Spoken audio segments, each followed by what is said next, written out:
1000 పైన మెట్లు ఊపిరి ఆడకపోయినా ఒక్క ఓం నమ శివాయ అన్న నామమే మమ్మల్ని స్వామి దగ్గరకు తీసుకువెళ్ళింది. ఆ కొండ ఎక్కేటప్పుడు కాళ్ళు వణికాయి, కానీ స్వామి దర్శనం అయ్యాక మనసు మాత్రం ఎంతో ప్రశాంతంగా మారిపోయింది. హాయ్ అండి, నేను భవాని. వీడియో చూస్తున్న అందరూ బాగున్నారా? నేనైతే బాగున్నాను. మన వీడియోస్ ని ఫస్ట్ టైం ఎవరైనా చూస్తున్నట్లయితే ప్రీవియస్ వీడియోస్ చూసి మీకు నచ్చితే మన ఛానల్ ని సబ్స్క్రైబ్ చేయండి. ఈ వీడియోని నేను ఎప్పుడో పోస్ట్ చేయాల్సింది, కాకపోతే ఇప్పుడు కుదిరింది.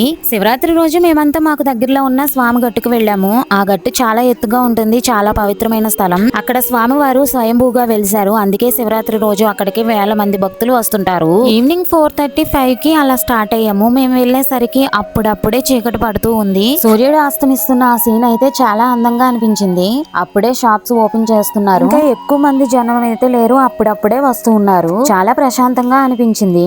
మల్లెపూలు తీసుకుందాం అనుకున్నాం, మోరే 50 రూపాయలు చెప్పారు. అమ్మో అనిపించి నవ్వుకుంటూ వెళ్లిపోయాం. పైకి ఎక్కలేని వాళ్ళ కోసం కింద కూడా ఒక శివాలయం. శివరాత్రి కాబట్టి గుడిని చాలా అందంగా అలంకరించారు. దీపాల వెలుగులు, శివనామాలు, ఆ వాతావరణం చూస్తే పాజిటివ్ వైబ్స్ చాలా బాగుంటుంది. పిల్లలతో కలిసి దేవునికి దీపాలు కూడా పెట్టాం. పిల్లలతో వచ్చాను కాబట్టి వాళ్ళని జాగ్రత్తగా చూసుకోవాలనే భయం కూడా ఉంది. ఇక్కడ కోలాటం కూడా వేస్తున్నారు. లింగోద్భవం టైం కి శివ కళ్యాణం కూడా జరుగుతుంది. ఆ ఏర్పాట్లు కూడా జరుగుతున్నాయి. కింద ఉన్న శివయ్యని దర్శనం చేసుకుని గట్టెక్కుదాం అనుకునే టైం కి ఒక ఆంటీ వచ్చి ఫొటోస్ తీసి పెట్టరమ్మా అని అడిగారు. ఆంటీకి ఫొటోస్ తీసి పెట్టాము. ఒక్కొక్కసారి బయట వారు కూడా మన వారిలా మారిపోతారు. చీకటి పడుతుంది, ఇంకా రష్ ఎక్కువైతే అసలు గట్టెక్కలేము అనిపించింది. మల్లయ్య స్వామి దర్శనానికి అయితే బయలుదేరాం. నాకు ఏదో తెలియని టెన్షన్ మొదలైంది. 1000 పైన మెట్లుంటాయి, పిల్లలైతే ఈజీగా ఎక్కేస్తారు. ఎక్కగలనో లేదో అనే చిన్న భయం. అయినా స్వామి దయ ఉంటే అవుతుంది అని ధైర్యం చేసుకుని మొదలు పెట్టాను. ఇలాంటి ప్రదేశాల్లో స్వామి దర్శనం చేసుకోవటానికి వెళ్తూ వీడియోస్ తీయాలంటే చాలా కష్టంగా అనిపిస్తుందండి. కానీ కష్టమైన ఇష్టంగా చేస్తేనే కదా దానికి ప్రతిఫలం అనేది దక్కుతుంది. మా పెద్దోడైతే ముందుగా వెళ్ళిపోయాడు. ఇంకా నేను చిన్నోడిని చూసుకుంటూ స్లోగా మెట్లయితే ఎక్కుతున్నాను. నాకైతే అప్పటికే ఆయాసం స్టార్ట్ అయింది. అయినా సరే స్లోగా నడుచుకుంటూ వెళ్తున్నాను. నా ఫేస్ లోనే అర్థమవుతుంటది. గట్టి ఎక్కే మధ్యదారిలో చెన్నారాయుడు స్వాములు అయితే కనిపించారు. అక్కడ స్వాములకి దండం పెట్టుకుని కానుకలు వేసి బొట్టు అయితే పెట్టించుకున్నాము. ఇంకా ఇక్కడ చేంజ్ లేదని చెప్పి అక్కడ చేంజ్ అయితే తీసుకుంటున్నాను.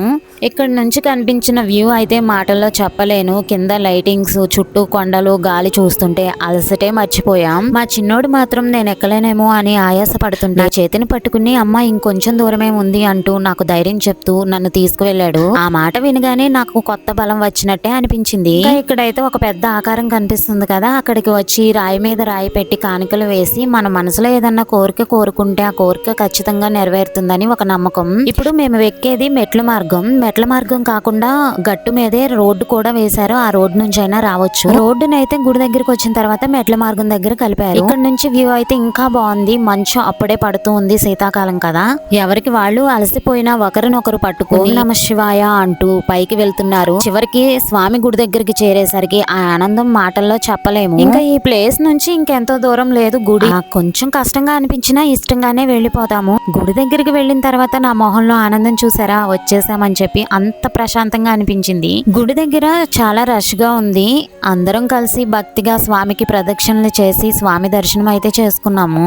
ఇంత కష్టపడి పైకి ఎక్కి స్వామి దర్శనం చేసుకున్నాక మనసు మాత్రం చాలా ప్రశాంతంగా మారిపోయింది. గట్టు ఎక్కి దిగటానికి మాక్సిమం 1 అవర్ అయితే పట్టిందండి మాకు.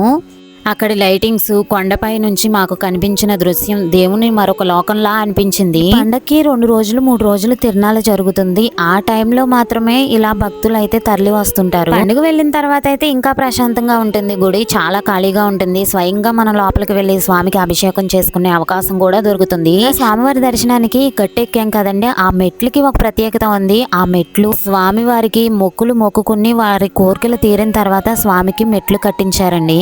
చాలా మంది మొక్కుకుని మెట్ల పూజ కార్యక్రమం కూడా చేసుకుంటారు. అలానే మోకాళ్ల పైన ఎక్కుతారు కూడా. అసలు మామూలుగా నడవటానికే కష్టం, అటువంటిది మోకాళ్ల పైన నడవటం అంటే అది స్వామి సంకల్పం ఉంటేనే జరుగుతుంది. నిజంగా అసలు మాటల్లో చెప్పలేనండి. గట్టు పై నుంచి ఇలా నైట్ టైం అలాకి చూస్తుంటే ఏదో చెప్పలేని ఆనందం. ఇంకా ఇక్కడ కొన్ని వీడియోస్ ఫొటోస్ తీసుకుని ఇంకా కిందకైతే స్టార్ట్ అయ్యాము. దిగేటప్పుడు అయితే అసలు చాలా కష్టంగా అనిపించింది. కాళ్ళు వణుకుతాయండి. అలా వణికినప్పుడు కొంచెం స్కిడ్ అయినా అందరూ వరుసగా డొల్లుకుంటూ వెళ్ళిపోతారు. అందుకనే ఒకరికొకరం చేతులు పట్టుకుని అయితే దిగొచ్చాము. కిందకి దిగి వచ్చిన తర్వాత ఆ కొండపైన లైటింగ్స్ చూస్తే అసలు కళ్ళు తిప్పుకోలేమన్నమాట. పైన స్వామి గుడి అంత అందంగా కనిపిస్తుంది. ఇంకా ఇక్కడ పోలీస్ వారు ఎప్పుడూ ఉంటారండి. దొంగలు కూడా ఉన్నారు. దొంగలను కూడా పట్టుకున్నారు. అలానే పైకి ఎక్కే భక్తులకి దిగొచ్చే భక్తులకి వాలంటీర్స్ కూడా ఏర్పాటు చేశారు. స్వామి దర్శనం అయింది. ప్రశాంతంగా ఉంది. ఇంకా పానీపూరి అయితే అందరం కలిసి తిన్నాం. ఇంకా పిల్లలు బజ్జీలు కావాలన్నారు. ఇంకా అవి కూడా తీసుకున్నాం. షాప్స్ చూస్తూ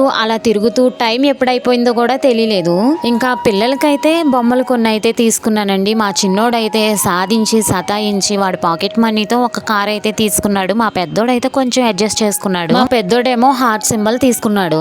స్వామి దర్శనం చేసుకున్నంతసేపు బానే ఉంది. ఇలా షాపింగ్ అని బయలుదేరామా ఈ పిల్లలు ఎంతసేపటికి అసలు బయలుదేరరు. అది కావాలి ఇది కావాలని సతాయిస్తూ ఎలా అయితేనే బయలుదేరాము. ఇంకా మేము వెళ్ళేటప్పటికైతే రష్ బాగా ఎక్కువైంది. రష్ నుంచి అసలు మేము బయటపడతామా లేదా అన్న టెన్షన్ కూడా అయింది. ఎలా అయితేనేం స్వామి దయతో నైట్ 12 కి అయితే ఇంటికి చేరుకున్నాం. కానీ ఆ రోజు ఆ మెట్లు ఆ భక్తి కానీ ఆ రోజు స్వామి దర్శనం నా లైఫ్ లో ఎప్పటికీ మర్చిపోలేని ఒక మధుర అనుభూతి.